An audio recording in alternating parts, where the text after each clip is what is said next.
Bem, mais uma vez, o nosso encontro muito agradável e a gente sempre aprende muito, eu sempre aprendo muito com o professor Delfim Neto, nosso encontro semanal, trocando ideias sobre o nosso conturbado país nesse ano 2020, que parece que não existiu. Acho que daqui 100 anos alguém vai escrever o livro 2020, o ano que não existiu, ou que existiu demais. Então, agradeço muito mais uma vez o senhor ter aceito o convite. E a minha preocupação, eu queria colocar isso ao senhor, quando eu leio o noticiário de economia, e lembro de outros momentos da história do Brasil, a questão do desemprego. Como é que o senhor acha, como é que o Brasil hoje, já no final do ano, entrando em 2021, que vai ser, tudo indica, um ano muito difícil, como é que pode enfrentar a questão do desemprego, que tudo indica que teremos, não sei se estou correto, o senhor me corrija, a maior taxa de desemprego da história? Ibias, primeiro, muito obrigado pela oportunidade que você me dá. De fato, o desemprego hoje é o maior problema brasileiro. Ele não é novo, ele vem já de alguns anos, desde 2016, quando terminou o governo Dilma. O governo do Temer fez algumas medidas importantes, recuperou um pequeno crescimento, construiu a lei do teto, mas não estabeleceu os mecanismos adequados para que a lei do teto fosse acompanhada por uma redução de despesas não obrigatórias, de tal forma que sobrasse um espaço no orçamento para os investimentos públicos.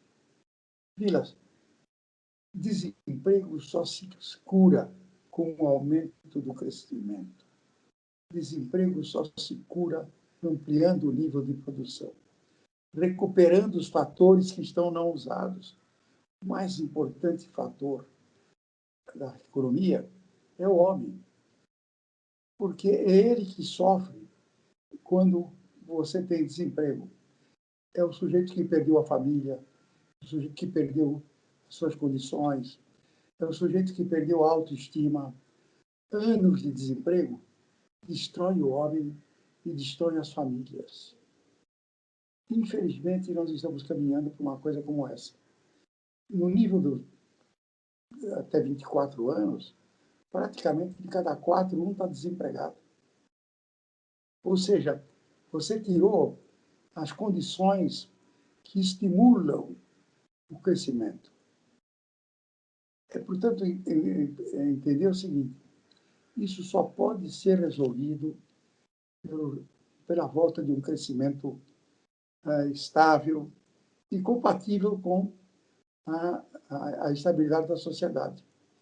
Não é um crescimento qualquer, é um crescimento em que ele se dá em harmonia com a natureza. Esse crescimento pode ser obtido e deve ser obtido, normalmente é obtido, através do investimento público. Tudo que nós fizemos nos últimos anos, todas as propostas que nós colocamos, não conseguiu voltar a abrir espaço para o investimento público. Isso se deve a uma combinação desagradável entre as prioridades do Executivo e as prioridades do Legislativo. É preciso reconhecer que, com todos os problemas, o Guedes, no primeiro mês de governo, apresentou 3 propostas de PECs, de reformas da Constituição, no Senado e 3 na Câmara. A verdade é que, depois de 2 anos de governo, nenhuma delas prosperou. Não prosperou porque o Guedes não tem apoio nem no Executivo. A máquina do Executivo, que foi recuperada pelo Bolsonaro depois do 16º mês da sua posse, não trabalha a favor da solução desses PECs. Está tudo pendurado. PEC fiscal, PEC da recuperação, PEC da reforma tributária. A reforma tributária que até hoje se diz que é a coisa mais importante do mundo. De fato é, mas a proposta da reforma tributária é absolutamente insatisfatória. Nós temos discutido aqui que a reforma tributária é uma coisa muito importante e precisa ser feita realmente a sua integridade. Você tem que saber como é que você vai construir o arame, como é que você vai construir o teto. Ela precisa ser integral. Ora, a PEC 45 é muito inconveniente. Eu diria, já disse isso nesse programa para você, sem, na verdade, uma análise cuidadosa, como foi feita por Zé Roberto Afonso, você não conseguirá produzir uma reforma tributária adequada. Estamos, portanto, diante de uma situação extremamente delicada. Então, professor Nosso, de um lado, como o senhor disse, o desemprego é o maior problema brasileiro e deve aumentar o desemprego, não sei se eu estou correto, com o fim do auxílio emergencial ou com a diminuição sensível do auxílio emergencial, que vai fazer com que milhões de brasileiros vão procurar emprego, aí a tendência é que ela vá subir muito rapidamente, né? Podendo chegar até 20%, alguma coisa assim, o que é extremamente grave. Não há sinalização por parte do governo, até o momento, ao menos, de que há um plano sustentável de recuperação econômica, né? Porque nós temos a Covid-19 aí, não adianta dizer que ela não existe, e voltar à normalidade. Nós estamos tendo um resultado, inclusive, muito ruim disso, com crescimento no número de casos, e com números assim bastante dramáticos. Aqui no ABC Paulista, especialmente São Bernardo, né, no Rio Grande do Sul, na cidade do Rio de Janeiro, portanto, deixa todo mundo muito preocupado. O que vai ser do emprego agora em 2021? Tem um outro campo que eu queria que o senhor pensasse também, pudesse colocar essa questão, que é a questão de segurança jurídica. De um lado, tem um investimento público por parte do Estado, né? De outro, tem um investimento privado, que também parte do pressuposto de que haja um plano de governo para saber para onde vai o país, mas olhando também para a nossa Suprema Corte. Até que ponto eu vou colocar meu dinheiro nesse país, né, se for um investidor estrangeiro, e vou ter segurança que não vou ser surpreendido no meio do caminho. Como é que fica tudo isso, professor? Realmente esse é o problema. O problema é o seguinte: se não houver investimento público, não há investimento privado. Porque o investimento privado exige o crescimento. O fator mais importante do investimento privado não é a taxa de juros, é a certeza de que o país vai continuar crescendo. Você vai se associar a um crescimento. Esse problema é muito sério, principalmente em matéria de segurança jurídica. Porque, na verdade, a judicialização de toda a atividade econômica e a politização da justiça tornou o país muito instável, muito inseguro. As decisões monocráticas do Supremo, como também do Superior Tribunal de Justiça, e de juízes independentes, que suspendem contratos de 30 anos perfeitos e acabados, com uma penada, e depois levam 10 anos para decidir e resolvê-los. Também medidas de ministros de medidas individuais que nunca são levadas ao pleno. Você, de fato, produz uma instabilidade muito grande. O não cumprimento das agências reguladoras, a forma irresponsável que têm sido tratadas, todas elas com vagas, de forma que ninguém sabe realmente como é que as coisas vão caminhar. Você precisa realmente de uma revisão da administração para que você possa ter novamente espaço no orçamento para fazer o investimento. E esse investimento tem que ser maior do que a depreciação da infraestrutura que você está usando todo ano. É preciso que haja investimento líquido, isto é, um investimento maior do que a depreciação da infraestrutura. É isto que produz o crescimento. Deixa eu pegar justamente uma questão histórica, que é bom falar com o senhor, porque a gente fala sobre o presente, vemos tendências e podemos falar sobre o passado. Em certo momento da história do Brasil, nós tivemos, acho que até uma oportunidade de falar sobre isso, para o capital internacional, numa linguagem mais simples, vamos chamar, tinha poucos locais, vamos dizer, para investir. Ninguém investia na União Soviética, que era socialista, ninguém investia na China, que era socialista, ninguém investia na Europa Oriental, que era a chamada cortina de ferro, dificilmente investiria na África, que nos anos 60 está vivendo um processo independentista de enorme turbulência política. Sobrava, portanto, poucos locais para investimento. E o nosso país, o Brasil, era um desses locais que atraía e atraiu muito investimento estrangeiro. Só que agora a conjuntura do século XXI, e já estamos entrando no ano que vem na terceira década, é outra.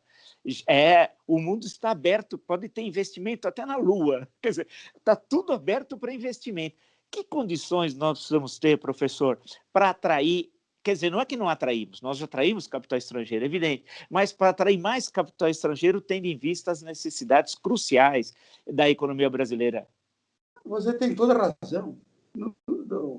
Desde o governo Juscelino, você criou condições extraordinárias no Brasil, que foram combinadas com condições extraordinárias lá fora. A Europa estava numa instabilidade enorme, a União Soviética era uma ameaça evidente. Acho que eu já te contei, os alemães investiam no Brasil desesperadamente, os franceses, os italianos, os espanhóis, todos.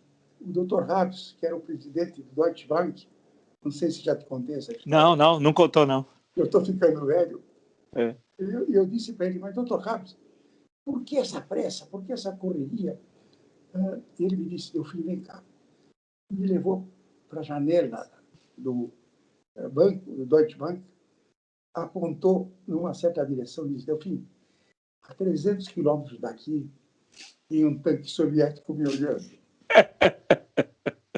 E aí completou com o seguinte, ele anda a 80 km por hora. De forma que, quando ele começar a se mexer, eu tenho 3 horas para tomar o meu avião e aterrissar no Brasil para poder usar os investimentos que eu estou fazendo nele hoje. O Brasil, na verdade, era um refúgio, era considerado como uma segurança. Era o único desses países que tinha um regime democrático funcionando.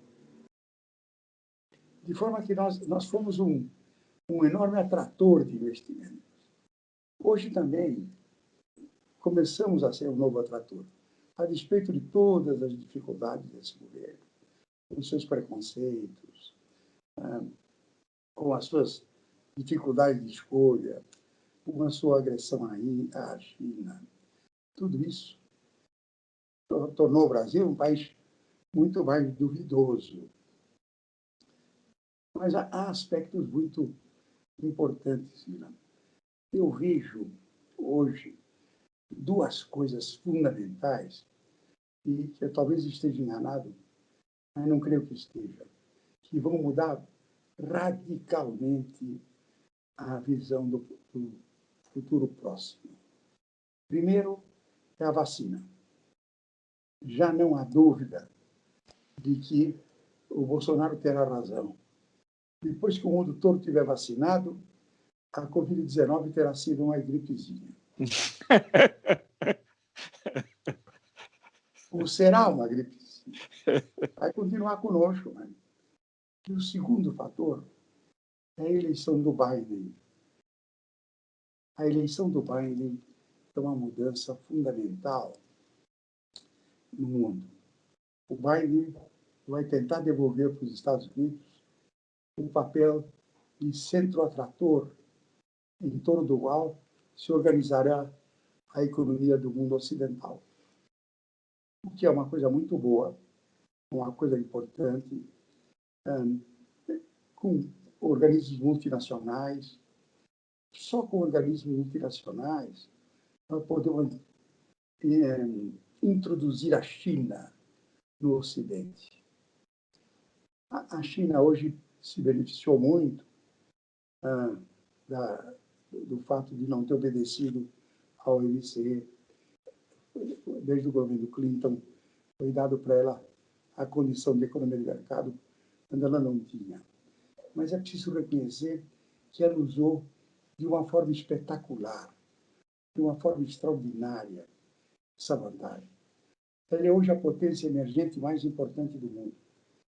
E ela pode colaborar seriamente nos organismos multinacionais, para que você tenha uma organização, e já não será só com um polo, terá pelo menos 2 polos.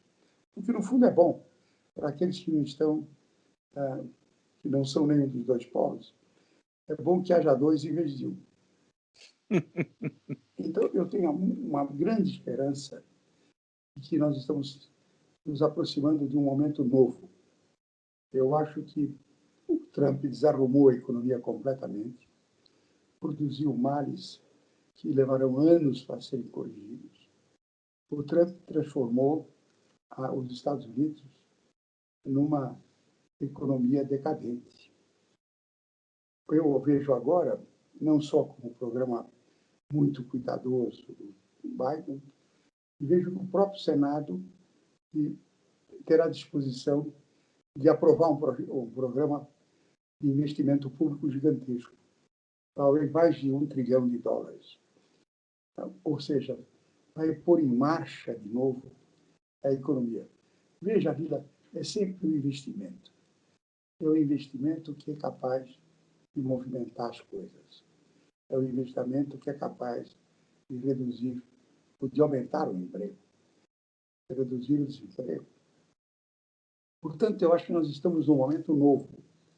A vacina que começou hoje a ser aplicada Lá na Inglaterra. Na Inglaterra, na minha opinião, é uma coisa fundamental.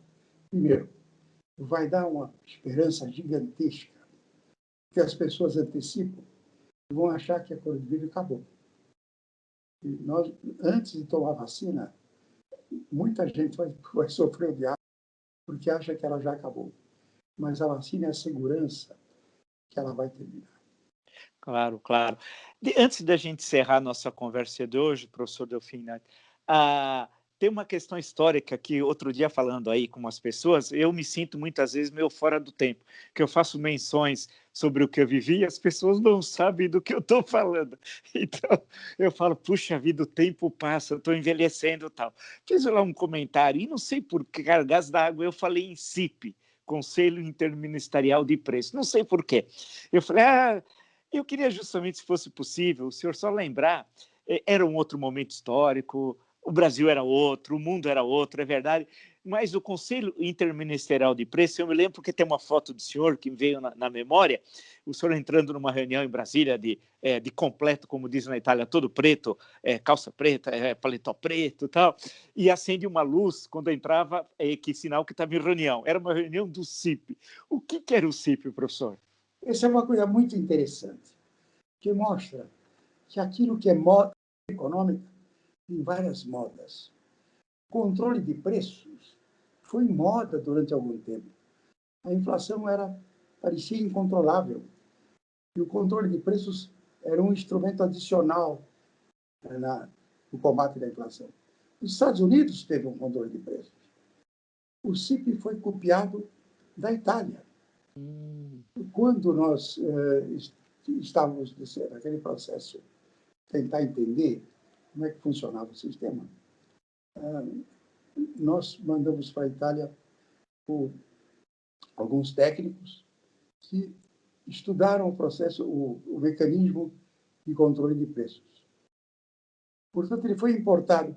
Naquele momento, Vila, ele era a moda da teoria econômica. Sempre você teve aqueles que achavam que tudo isso estava errado.